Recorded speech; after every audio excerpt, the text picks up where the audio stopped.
Albin Kurti po vazhdon me ju dhuru pare qytetarëve të Kosovës. Çka na thotë gjithë kjo? Mesazhi i parë që na jem prej këtyre shpërndarjeve paras publike është ai i pranimit se gjendja ekonomike në Kosovë është shumë e rëndë. Mesazhi i dytë është ai i dorëzimit.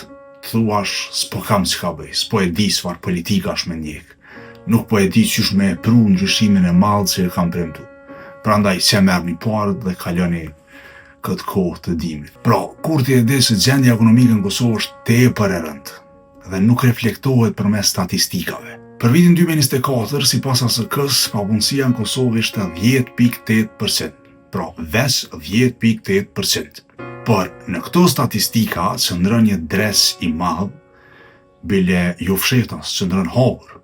E ai është numri i qytetarëve të cilët janë jo aktiv, regjistrohen si jo aktiv. Çka janë këta njerëz? Që e përshkruan ASK-ja kategorizimin e këtyre njerëzve. Persona të cilët gjatë periudhës referente as nuk ishin punësuar e as të papunë. Ju mund thoni çysh mund të jetë dikush as i punësuar e as i papunë. Është fjala pra për ata njerëz që gjatë periudhës referente, që i bie gjatë asaj jave sa ASK-ja ka qenë teren, as nuk kanë pas punë, por as nuk kanë kërku punë, pra nuk kanë kërku aktivisht punë. Kur i ka pyet ASK-ja, a keni dërgu CV dikën, a keni lyp dikën punë, ata kanë thënë jo. Natyrisht që jo, sepse një pjesë e madhe e qytetarëve të Kosovës, përveç që janë pa punë, janë edhe as të dëshpëruar sa nuk kërkojnë më punë. Nuk kanë ku të kërkojnë punë, nuk kanë as pse të kërkojnë punë. Pra, kur e shihni që papunësia në Kosovë është 10.8%, merreni goxha me rezervë, se nuk është ashtu. Shiheni përqindjen e personave jo aktiv në të dhënat që i ofron ASK-ja. Është 56% e qytetarëve të Kosovës llogaritën si persona jo aktiv. Pra si persona të papunë që s'kan kërku hes punë. Prej këtyre njerëzve, 39.6% ishin burra, 74% ishin gra.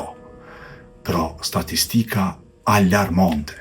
Dhe krejt ta njerëz që llogariten jo aktiv, janë në moshë pune, pra prej moshës 15 deri në 64, nuk janë pensionist. Por as këto statistika se kallëzojnë mirë mjerimin që është në Kosovë. Si që kallëzën, ta zëm një fotografi e një tabele me vezë që kushton 5 euro e gjysmë, e që para 3-4 viteve kushton të 2 euro e gjysmë. Pra është problemi i madh i inflacionit, dhe një tjetër problem i madh është edhe ai i shrinkflacionit, produktet që zvoglohen, bëhen më të vogla, fshetas nga kompanitë në mënyrë që ti me i blejë. Mirë po le të merremi pak edhe te statistika e punësimit. Edhe këta njerëz sot ndodhen në një situatë shumë më të keqe se dikur. Edhe këta njerëz ndihen më të pa perspektivë, më të pa shpresë e më të pa sigurt financiarisht. Ata mund ta marrin një pak diçka më të lartë, por sensin e perspektivës e kanë shumë më të vogël. Sensin se do të rriten detyrë, sensin se pas 5 vitesh do të jenë më mirë se si janë, shumë më mirë se si janë. Pra askush nuk e beson më një gjë të tillë. Dikur ke besu, përkundër se ke qenë keq, sepse është mendu Kosova një shtet shumë i vogël me shumë pak vjetë ekzistencë dhe natyrisht gjërat do të bëhen më mirë.